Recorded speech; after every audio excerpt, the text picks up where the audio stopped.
नमस्कार। मैं विवेक विराट मुद्गल ज्योतिषाचार्य अपने YouTube चैनल जगदम्बा ज्योतिष में आप सबका स्वागत करता हूं। और आज की इस वीडियो पे हम बात करेंगे मंगल ग्रह की, मंगल के राशि परिवर्तन की। उसका क्या इफेक्ट रहने वाला है पूरी दुनिया पे। मंगल ग्रह 5 दिसंबर 2021 को तुला राशि से निकलकर वृश्चिक राशि में, जो कि उनकी स्वयं की राशि है, उसमें प्रवेश कर रहे हैं और वो रहेंगे 15 जनवरी 2021 तक। क्या प्रभाव रहेगा पूरी दुनिया पर, इस पर बात करेंगे। और इसके लिए हम समझना पड़ेगा कि भाई जगत लगन की कुंडली को, क्योंकि जब भी मैं अपनी वीडियो बनाता हूं ज्योतिष के ऊपर तो मैं वो कहीं ना कहीं पूरी दुनिया के ग्रहों की ही गणना करने की कोशिश करता हूं। और ज्योतिष शास्त्र में, मैदनी ज्योतिष में, एक जगत लगन यानी कि पूरी दुनिया की कुंडली बनाने का एक सूत्र है।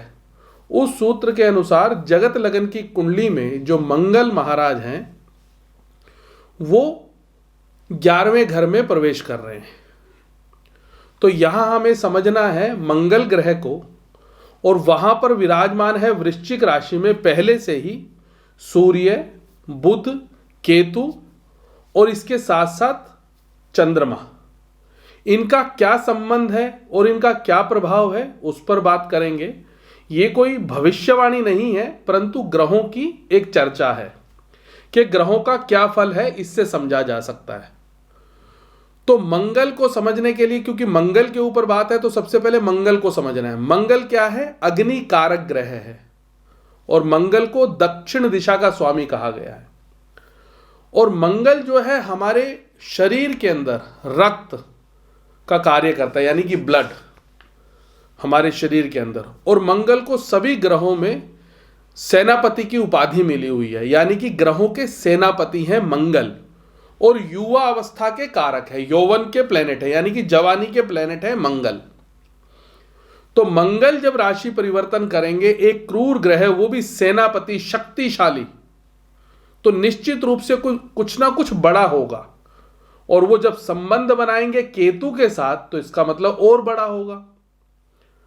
मंगल और केतु का जब संबंध बनेगा तो यहां केतु को भी हमें यहां समझने की आवश्यकता है। तो केतु को हमारे यहां एक छाया ग्रह बोला गया है ज्योतिष शास्त्र में, वैदिक ज्योतिष में। और केतु को विष का कारक भी माना गया है, संक्रमण का कारक भी माना गया। वैसे वो मोक्ष प्राप्ति के लिए कहा गया है, परंतु मोक्ष का अर्थ क्या है? त्याग से। वो अलगाव पैदा करता है, अलगाव की स्थितियां पैदा करता है। और जो केतु है वो राहु और केतु में निचले वाला हिस्सा है, शरीर के नीचे वाला। राहु ऊपर वाला और केतु नीचे वाला। स्वर भानु नाम का जो राक्षस था, जिसको भगवान विष्णु ने अपनी चक्र से काट दिया था, जिसने अमृत पी लिया था समुद्र मंथन के समय पे, उसमें निचले वाला जो पार्ट है वो केतु के रूप में, जिसके पास पैर तो हैं परंतु बुद्धि नहीं है, ज्ञान नहीं है, दिमाग नहीं है। तो उसके मन में जो आता है वैसा ही करता है, जिसके साथ बैठता है फिर वैसा ही करता है।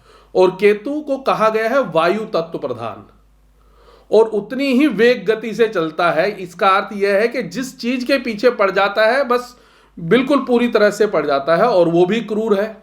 और उसमें क्रूर के साथ साथ वो पापी ग्रह है। अब जब दो क्रूर ग्रहों का और एक पापी ग्रह का मिलन होगा तो निश्चित रूप से कोई बहुत बड़ी दुर्घटनाएं घटेंगी। और वो दुर्घटनाएं आतंकवाद के रूप में भी हो सकती हैं। परंतु इससे पहले हमें यहां देखना है कि बुध ग्रह भी वहां विद्यमान है। और जो बुध है वो बुद्धि के देने वाले हैं, ज्ञान के देने वाले हैं। अब हमें देखना है, और इसके साथ साथ सूर्य। सूर्य कौन है? सूर्य है राजा, देश के राजा, देश के प्रधानमंत्री, या पूरी दुनिया में जो जो भी देश है उनके जो भी प्रधानमंत्री हैं या राजा हैं, उनका कारक है भगवान सूर्य। और हमारे शरीर में हमारी आत्मा। अब ये जो 4 ग्रहों की गणना है वो जगत लगन की कुंडली में हमें समझने की आवश्यकता है। जगत लगन की कुंडली मकर लगन की है, और मकर लगन में 4th हाउस के जो लॉर्ड है वो मंगल है। मैदनी ज्योतिष में जो 4th हाउस है उसको जनता का घर कहा गया है, यानी कि जो पूरी दुनिया की जनता है उसका जो ग्रह है मंगल बना हुआ है, वह मेष राशि विद्यमान है। उसका जो स्वामी है वो है मंगल, जो कि 11वें घर में विराजमान है और अपने घर से 8वें घर में।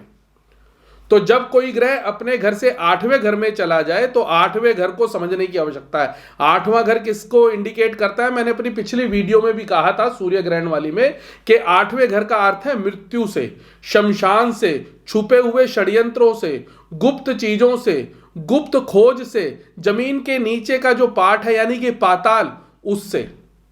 अब इसका मतलब जमीन से नीचे का जो पार्ट है उसमें कोई हलचल पैदा होगी, उसमें कोई ना कोई समस्या पैदा होगी, क्योंकि वहां मंगल प्रवेश कर रहे हैं और जो वृश्चिक राशि है वो जल तत्व राशि है।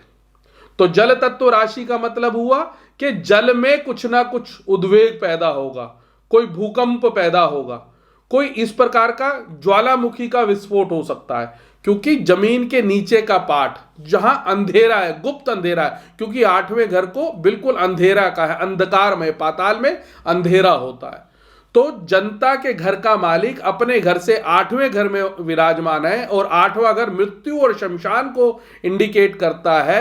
8वां घर प्राकृतिक आपदाएं और प्राकृतिक दुर्घटनाओं को इंडिकेट करता है, यानी कि प्राकृतिक आपदाएं आ सकती हैं, दुर्घटनाएं घट सकती हैं जिससे कि मृत्यु हो सकती है, जन धन की हानि हो सकती है और वो बहुत बड़ा एक रूप पैदा कर सकती है, बहुत बड़ा रूप हो सकता है उसका।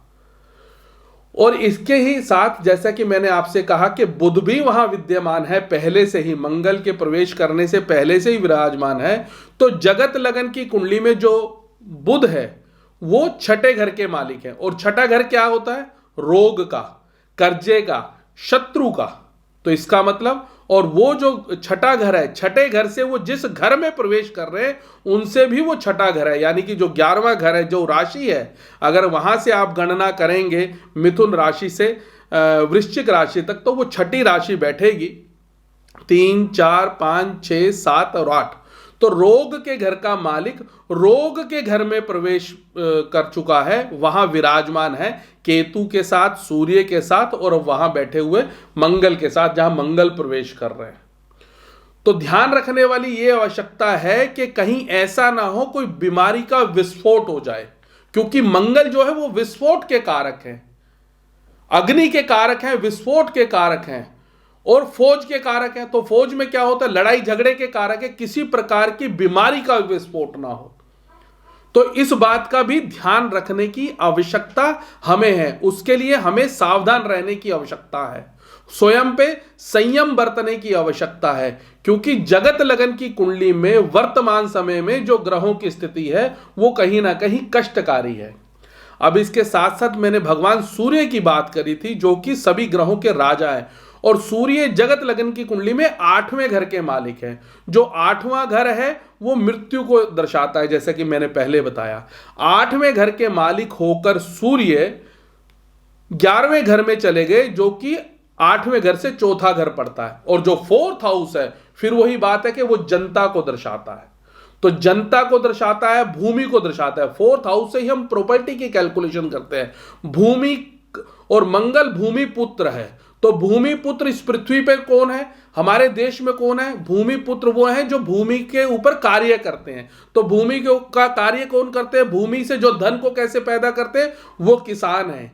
तो कहीं ऐसा ना हो कि वो किसान जो है, कृषि प्रधान हमारा देश है, उसमें जो किसान है, जो किसानों के नाम पे बैठे हैं। मंगल उग्र है, मंगल में उत्तेजना रहती है और केतु के साथ वो और ज्यादा उत्तेजित हो जाता है। तो मंगल और केतु के मिलन से कहीं भूमि पुत्र यानी कि किसान के नाम पे बैठे हुए जो किसान है वो कोई उग्र आंदोलन ना खड़ा कर दें, कोई ऐसा षड्यंत्र ना कर दें जिस वजह से जन धन की हानि हो, जिस वजह से कोई मृत्यु देखने को मिले, मृत्यु सुनने को मिले। इस प्रकार के षड्यंत्र का योग है, क्योंकि यहां बार बार बीमारी और 8वें घर का संबंध बन रहा है। बीमारी पैदा होना और मृत्यु को प्राप्त होना, इस प्रकार का संबंध इस पूरी कुंडली में बन रहा है, यानी कि जगत लगन की कुंडली में। और जिन जिन ग्रहों का संबंध इस कुंडली में बन रहा है और जिन जिन घरों के वो मालिक हैं, जिस घरों के वो मालिक हैं, उनको सावधान रहने की आवश्यकता है, जिन राशियों से उनका संबंध बन रहा है। अब यहां समझने की आवश्यकता यह है कि जैसे मैंने बात की 4th हाउस की, 6th हाउस की, 8th हाउस की और 11th हाउस की, तो 11th हाउस का मतलब होता है मैदनी ज्योतिष में न्यायाधीश का, बड़े का। तो जो बड़े पद पर बैठे हुए लोग हैं, मैंने सूर्य ग्रहण वाली कुंडली में भी कहा था, क्योंकि सूर्य ग्रहण भी वृश्चिक राशि में ही बना। तो सूर्य ग्रहण हमारे देश में को प्रभावित नहीं, क्योंकि हमारे देश में सूर्य ग्रहण का प्रभाव नहीं था, परंतु मंगल का प्रभाव तो पूरे विश्व पटल पर रहने वाला है। तो सूर्य का भी वही फल नजर आ रहा था और अब मंगल का भी फल वही नजर आ रहा है, क्योंकि वहां पहले से ही केतु विराजमान है। तो बड़े पद पर बैठे हुए पदाधिकारी हैं, जो वो राजनीतिक रूप से हो, राजकीय रूप से हो, प्रशासनिक रूप से हो, उनके ऊपर हानि हो सकती है, उनको किसी को कोई मृत्यु को प्राप्त हो सकता है। इसके अलावा उनको कहीं ना कहीं कोई घोटालों में लिप्त हो सकता है, भ्रष्टाचार में लिप्त हो सकता है, क्योंकि 8वां घर घोटालों का है, भ्रष्टाचार का भी है। तो 8वें घर के मालिक हैं सूर्य। सूर्य मतलब राजा, राजनीति। तो राजनीति से जुड़े हुए लोग, राज से जुड़े हुए लोग, राजतंत्र से जुड़े हुए लोग, उनके ऊपर भ्रष्टाचार, जो भ्रष्टाचारी है, जो घोटालेबाज हैं, वो भी निकलकर बाहर आएंगे। अब क्योंकि यहां बुध का भी संबंध है, तो बुध का मतलब बुद्धि से है, बुध का मतलब हमारे दिमाग से है, तो बुध का मतलब पत्रकार से, जो बुद्धि का प्रयोग अधिक करते हैं, जो बुद्धि के कार्यों को करते हैं, कंप्यूटर के कार्यों को करते हैं, क्योंकि कंप्यूटर मतलब अपने आप में एक बुद्धि है। तो उससे संबंधित जो लोग जुड़े हुए हैं, यानी कि पत्रकार है, मीडिया हाउस है, प्रिंट मीडिया, इलेक्ट्रॉनिक मीडिया है, उन लोगों को भी हानि हो सकती है, उनके ऊपर भी किसी प्रकार की समस्या आ सकती है। या उन्होंने कोई घोटाला कर रखा है, या उन्होंने कोई भ्रष्टाचार कर रखा है, या किसी प्रकार की उनके अंदर किसी प्रकार की समस्या, तो वो निकलकर बाहर आ सकती है। इस बात का विशेष ध्यान रखना पड़ेगा। और हमारे देश के प्रधानमंत्री की तो राशि ही वृश्चिक है और लगन भी वृश्चिक है, क्योंकि ये वृश्चिक राशि और वृश्चिक लगन पर ही ये बन रहा है। वृश्चिक राशि में सभी ग्रह हैं, सूर्य, बुध, केतु, और इसके साथ साथ मंगल प्रवेश कर रहे हैं। तो चारों ग्रहों का संबंध वृश्चिक राशि में बन रहा है। तो इसका अर्थ यह हुआ कि हमारे देश के प्रधानमंत्री श्री नरेंद्र मोदी जी को भी ध्यान रखने की आवश्यकता है, क्योंकि उनका जो गूगल के थ्रू जो भी उनकी डेट ऑफ बर्थ है उसके अनुसार उसमें उनकी लग्न और राशि एक ही बनती है, जिस कारण से उनके ऊपर किसी प्रकार की समस्या आ सकती है, कष्ट हो सकता है, अपमानित हो सकते हैं, उन्हें दुख देखना पड़ सकता है। इस बात का उन्हें विशेष सावधान रहने की उनको आवश्यकता है। अब जो वृश्चिक राशि से जुड़े हुए लोग हैं, मेष राशि से जुड़े हुए लोग हैं, मिथुन राशि जिनकी है, कन्या राशि जिनकी है, सिंह राशि जिनकी है, वो राशि वालों को भी विशेष सावधान रहने की आवश्यकता है। वैसे तो सभी राशि वालों को सावधान रहने की आवश्यकता है, क्योंकि 12 के 12 राशियों पे इसका प्रभाव कहीं ना कहीं कष्टकारी है।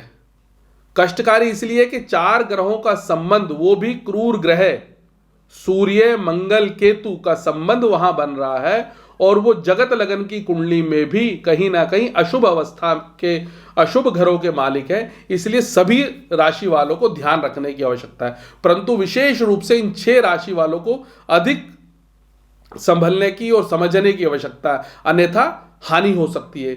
इसका अर्थ यह है कि आप कहीं बहुत बड़ी इन्वेस्टमेंट करने जा रहे हैं तो उस पर आपको ध्यान रखना पड़ेगा। आप कोई बड़ा नया कार्य करने जा रहे हैं तो उस पर ध्यान रखना पड़ेगा, क्योंकि ये एक लंबा समय है। तो लंबे समय में बिजनेस 1 दिन या 2 दिन का नहीं होता, बड़ा कार्य 1 दिन 2 दिन का नहीं होता, लंबे वक्त के लिए होता है। आने वाला समय कैसा रहने वाला है, कहीं ना कहीं ज्योतिष के अनुसार तो वो कष्टकारी रहने वाला है।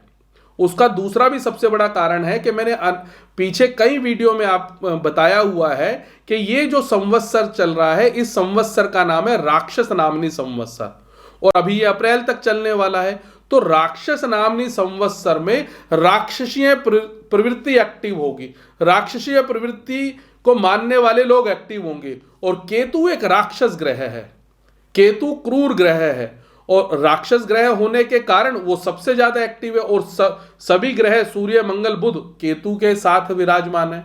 तो कहीं ना कहीं इनका संबंध उस चीज से बनने के कारण हम सबको ध्यान रखने की आवश्यकता है। इसी प्रकार की कुंडली के साथ मैं पुनः एक बार आपके सामने आऊँगा। तब तक के लिए नमस्कार, धन्यवाद।